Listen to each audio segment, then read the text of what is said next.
आदिगुरु शंकराचार्य। सरस्वती से शास्त्रार्थ। शंकर और मंडन मिश्र ने शास्त्रार्थ में प्रवृत्त होने से पहले इस बात की प्रतिज्ञा एक दूसरे से की थी कि जो शास्त्रार्थ में पराजित होगा वह विजित का शिष्यत्व स्वीकार करेगा और अपने वर्तमान आश्रम का परित्याग कर देगा। सुतराम मंडन मिश्र ने उनसे पराजित होकर उनका शिष्यत्व ग्रहण करने की अभिलाषा प्रकट की।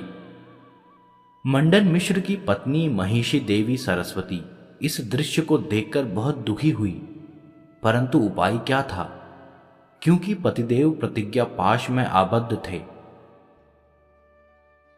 सुतराम उभय भारती ने शंकर स्वामी को संबोधन कर कहा, महात्मन, आपने यद्यपि मेरे पतिदेव को शास्त्रार्थ में पराजित कर दिया है, तथापि शास्त्र अनुमोदित रीति से अभी वे सर्वथा पराजित नहीं हुए, क्योंकि मैं उनकी अर्धांगिनी हूं। आप जब तक मुझे भी परास्त न कर दें, तब तक मेरे पतिदेव पूर्णतया पराजित नहीं समझे जा सकते। उन्हें संन्यास धर्म में दीक्षित करने से पहले मुझसे आपको शास्त्रार्थ करना होगा। यदि मैं उनकी अर्धांगिनी भी परास्त हो गई तो वे सहर्ष आपका शिष्यत्व स्वीकार कर सकेंगे, नहीं तो वे अपनी प्रतिज्ञा का पालन करने को बाध्य नहीं हैं। देवी उभय भारती की बात सुनकर शंकर स्वामी बड़े चकित हुए और बोले, देवी, तुम अबला हो, एक भले घर की वधू हो, शास्त्रार्थ करना तुम्हारा कर्तव्य नहीं है। तुम्हारे स्वामी पराजित हो गए हैं, तुमने ही तो स्वयं इसका निर्णय किया है। यदि मेरी बात ठीक न हो तो तुम स्वयं अपने पति से पूछ देखो कि वे पराजित हुए हैं या नहीं। यदि वे अब भी कह देंगे कि वे पराजित नहीं हुए तो मैं उनकी बात को स्वीकार कर लूंगा। और एक बात है, तुम स्त्री हो, स्त्रियों के साथ शास्त्रार्थ करना धर्म अनुमोदित नहीं है। शंकर स्वामी की बात सुनकर उभय भारती ने कहा, नहीं महात्मन, यह आपका भ्रम है। मेरे पतिदेव तो अवश्य पराजित हो गए हैं, मैं इस बात को स्वीकार करती हूं, परंतु जब तक आप मुझे भी शास्त्रार्थ में पराजित न कर दें, तब तक वे संपूर्ण रूप से पराजित नहीं समझे जा सकते।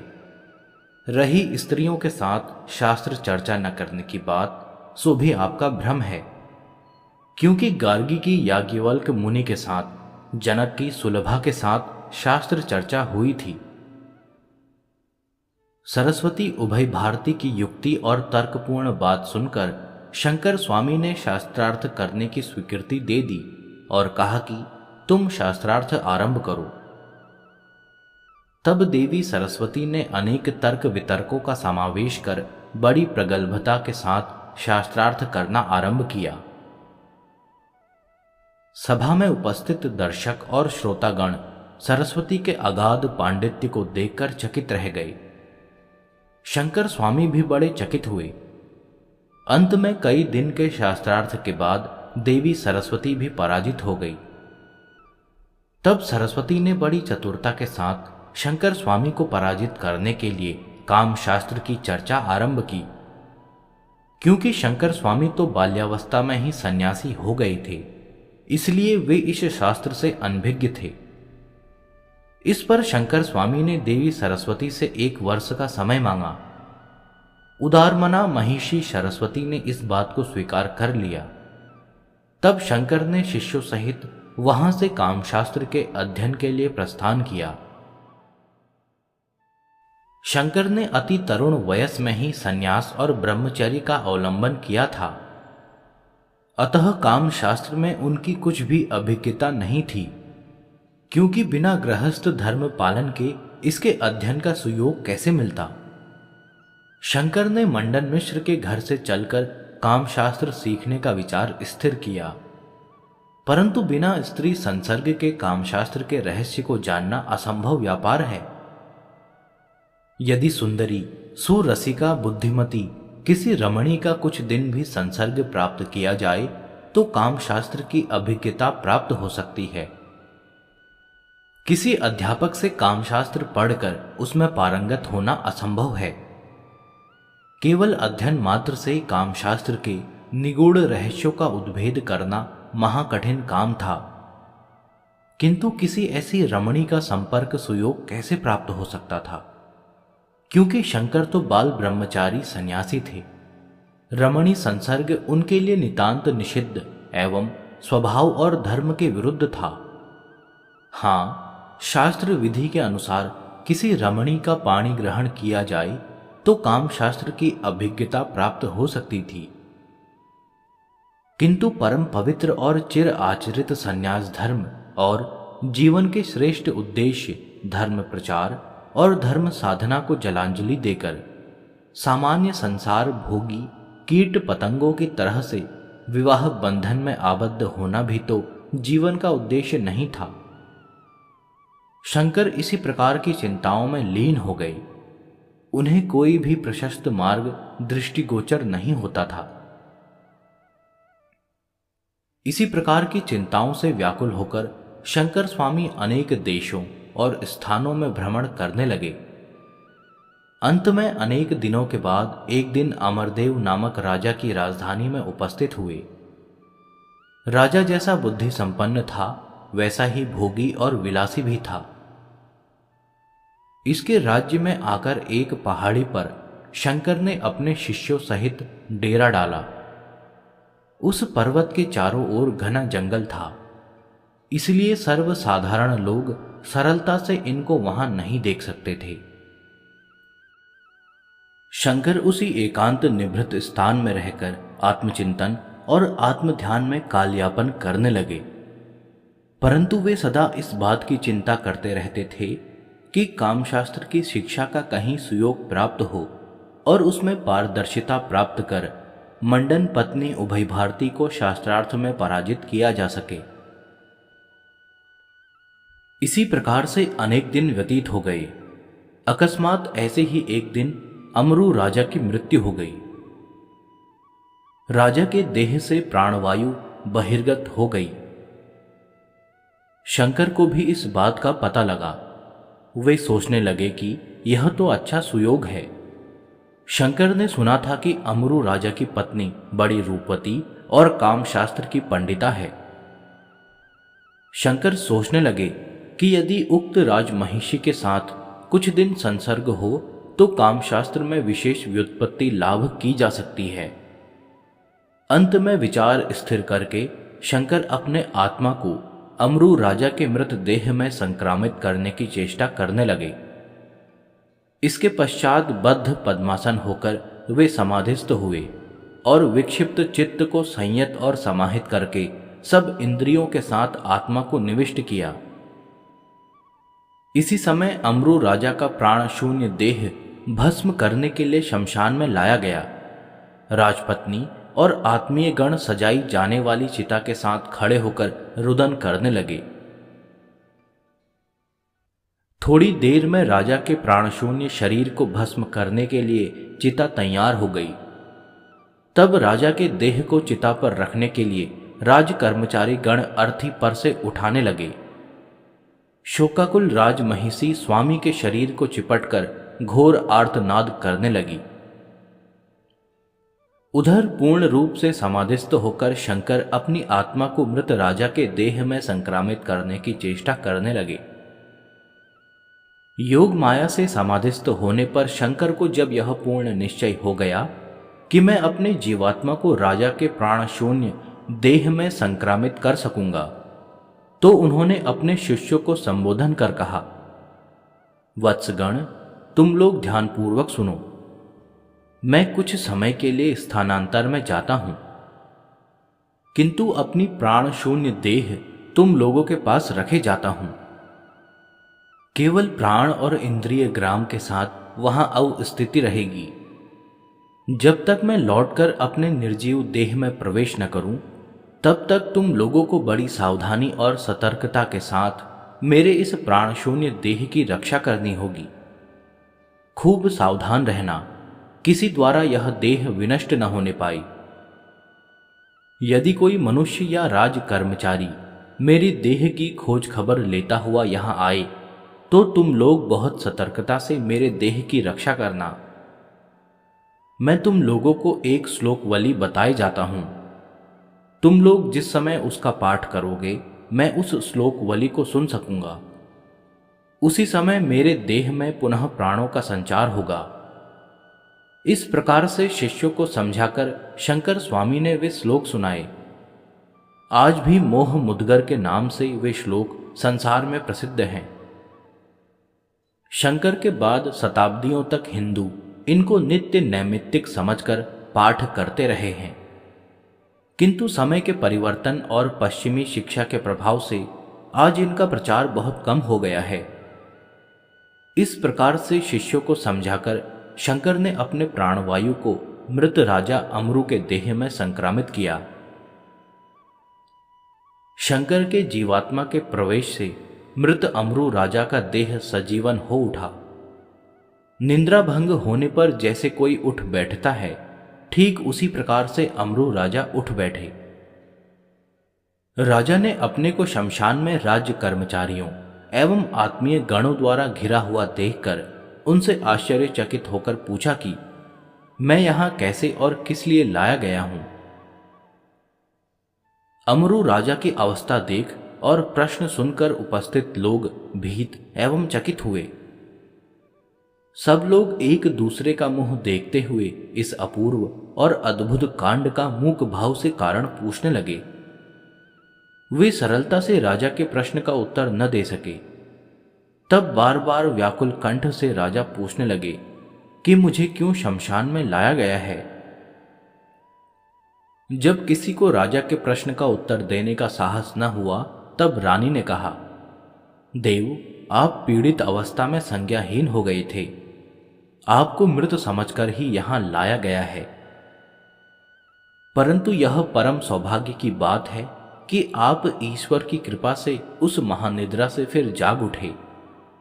हमें तो किसी को भी आशा नहीं थी कि आप फिर जीवन लाभ करेंगे। इस प्रकार से कहकर रानी अश्रु विसर्जन करती हुई राजा के पांवों पर गिर पड़ी। राजा ने सादर उसको उठा लिया और सब लोगों को घर चलने की अनुमति प्रदान की। मृत राजा पुनः जीवन लाभ कर घर लौट आए। आनंद कोलाहल से राजभवन मुखरित हो उठा। राजधानी में नाना प्रकार के आनंद समारोह होने लगे। सब लोगों ने यही समझा कि विशेष दैवबल से राजा ने पुनर्जीवन प्राप्त किया है। कोई कहने लगे कि राजा की प्रकृत मृत्यु हुई ही नहीं थी, केवल अत्यंत पीड़ा के कारण संज्ञाहीन होकर अचेत हुए थे, परंतु चैतन्य लाभ कर स्वस्थ हुए हैं, किंतु असली कारण का किसी को भी पता नहीं लगा। शंकर इस प्रकार से अपने आत्मा को मृत अमरु राजा के देह में संक्रामित करके राज सुख उपभोग करने लगे। ऐसी ही अवस्था में गुणवती और रूपवती रानी का संसर्ग लाभ कर कामशास्त्र में शंकर ने विशेष व्युत्पत्ति लाभ की, किंतु इस प्रकार से राजसुख भोग कर भी उनकी आत्मा संसार के सुख भोगों में आसक्त नहीं हुई। वे उसी महापुरुष शंकर रूप से अधिष्ठान करने लगे। उनकी बहिर इंद्रिय राज सुख और रानी का सहवास सुख भोग करने लगी, परंतु पद्म पत्र के जल की तरह से शंकर का विशुद्ध आत्मा संपूर्ण रूप से पवित्र और निर्मल ही रहा, बल्कि विशुद्ध मन के साथ संलिष्ट होकर राजा के देह ने परम पवित्र और समुज्वल भाव धारण किया। इस विचित्र मूर्ति को देखकर सभी विस्मयविष्ट होते। यहां तक कि पूर्व महिलाएं और स्वयं रानी तक राजा की देह की इस विलक्षणता को देखकर आश्चर्यान्वित और विमुग्ध होती। ऐसी अवस्था में भी शंकर समय समय पर अति उच्च ज्ञान वैराग्य पूर्ण श्लोक अमरु राजा के मुख से परिव्यक्त करा देते थे। जो भी इन श्लोकों को सुनता विमोहित हो जाता और सोचता कि यह कायाकल्प कैसे हो गया। अमरु राजा विद्वान और बुद्धिमान था, परंतु उसमें ऐसे भावपूर्ण भक्ति ज्ञानमय श्लोक रचना करने की शक्ति कभी नहीं देखी गई थी। ऐसी अद्भुत अमानुषिक शक्ति कहां से कैसे प्राप्त हुई, इस प्रकार से विचार कर सभी लोग विशेष चिंतित हुए। राजा के मंत्री और पंडितगण अमरू राजा की अद्भुत शक्ति की नाना प्रकार से जल्पना कल्पना करने लगे और आलोचना प्रत्यालोचना करने लगे, परंतु असली कारण किसी को भी मालूम नहीं हुआ। इधर रानी और आत्मीय वर्ग भी इस अद्भुत भाव को देखकर उत्कंठित हो उठे। वे नाना स्थानों से विख्यात दैवज्ञ और गूढ़ मंत्र पारदर्शी पंडितों को गोप्य रूप से लाकर यथार्थ कारण जानने की चेष्टा करने लगे, परंतु उन मंत्र शास्त्रियों ने अनेक प्रकार से गणित फलित और देव अनुष्ठान करके भी यथार्थ कारण का पता न पाया। अंत में अकस्मात एक दिन एक सन्यासी का आगमन हुआ। वह योग माया के उस महत्व को जानता था कि एक जीवात्मा दूसरे के देह में कैसे संक्रामित हो सकता है। उसने अमरू राजा की भावभंगी को देखते ही ताड़ लिया कि अवश्य ही अमरू राजा के देह में किसी महापुरुष की आत्मा संक्रमित हुआ है। सन्यासी ने इस गुप्त रहस्य की चर्चा राजा के मंत्रियों से की।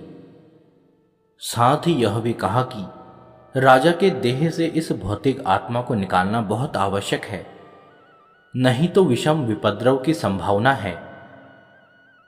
सन्यासी की बात को सुनकर राजा के आत्मीय गण विशेष चिंतित और उत्कंठित हुए। प्रधानमंत्री ने और मंत्रियों ने परामर्श कर महारानी के साथ हाथ जोड़कर कहा, माता, आप विशेष बुद्धिमती और गंभीर बुद्धि संपन्न हैं। आपने भी राजा की भावभंगी देखकर अनुमान किया होगा कि राजा की देह में महाराज अमरू की आत्मा अब नहीं है। उनके प्राण शून्य देह में किसी महापुरुष के जीवात्मा ने प्रवेश किया है।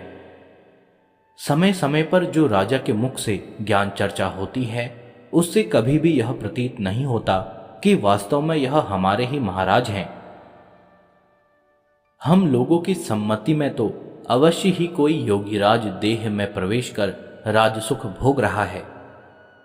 आपने अपनी तीक्ष्ण बुद्धि से पहले ही इस बात को समझ लिया होगा।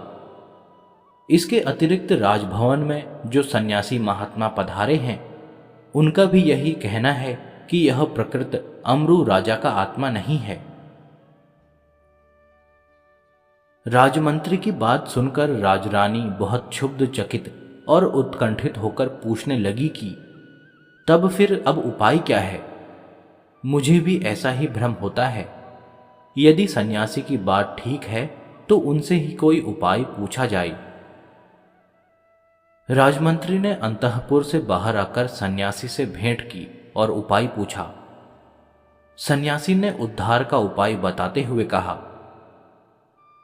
राज्य के समस्त गुप्त स्थानों में खूब खोज तलाश कराइए कि कहीं किसी साधु महात्मा का कोई प्राण शून्य देह तो नहीं पड़ा है। यदि कहीं कोई ऐसा देह मिले तो उसे जलाने का आयोजन करना चाहिए।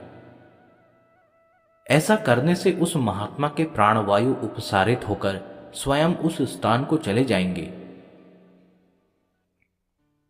ऐसा ही किया गया। अंत में शंकर के देह का पता लगाकर राज कर्मचारी वहां पहुंचे और शंकर के शिष्यों ने उन श्लोकों का उच्च ध्वनि से उच्चारण करना आरंभ किया। रक्षित संज्ञाहीन शंकर के देह में शंकर का आविर्भाव हुआ और उधर राजभवन में अमरू राजा की पुनः मृत्यु संघटित हुई। शंकर ने यथासमय अपने देह में प्रवेश कर मंडन मिश्र के यहां प्रत्यागमन किया। उभय भारती और शंकर का शास्त्रार्थ आरंभ हुआ। अंत में शंकर ने मंडन पत्नी देवी उभय भारती सरस्वती को शास्त्रार्थ में पूर्ण रूप से परास्त कर दिया। तब दोनों पति पत्नी ने मस्तक झुकाकर शंकर का शिष्यत्व स्वीकार किया। शास्त्रार्थ के अंत में संन्यास धर्म को लेकर बहुत वितंडावाद हुआ। शंकर के प्रतिपक्षी मंडन मिश्र का कहना था कि कली में संन्यास धर्म संगत और युक्ति युक्त शास्त्र उक्त होने पर भी वर्ण आश्रम धर्म को दुर्बल कर देगा। शंकर ने युक्ति और तर्क प्रमाणों द्वारा यह सिद्ध किया कि अधिकारी के लिए संन्यास सदा विधेय है और अनअधिकारी के लिए त्याज्य है। अंत में मंडन मिश्र ने शंकर का शिष्यत्व स्वीकार कर लिया और उनके मत का अवलंबन कर उनके ही सिद्धांत विशुद्धाद्वैत का प्रचार करना आरंभ किया। शंकर भी मंडन मिश्र जैसे प्रकांड पंडित को शिष्य रूप में पाकर भारत से बौद्ध मत को विताड़ित करने में बहुत कुछ सफल काम हुए, क्योंकि मंडन जैसा सुतार्किक और विद्वान उस समय भारत में सिवा शंकर के और कोई नहीं था। अनेक लोगों का कहना है कि मंडन मिश्र वाचस्पति मिश्र के नाम से विख्यात थे। समार्थ और वेदांत टीकाकार के नाम से भी उनकी प्रख्याति थी।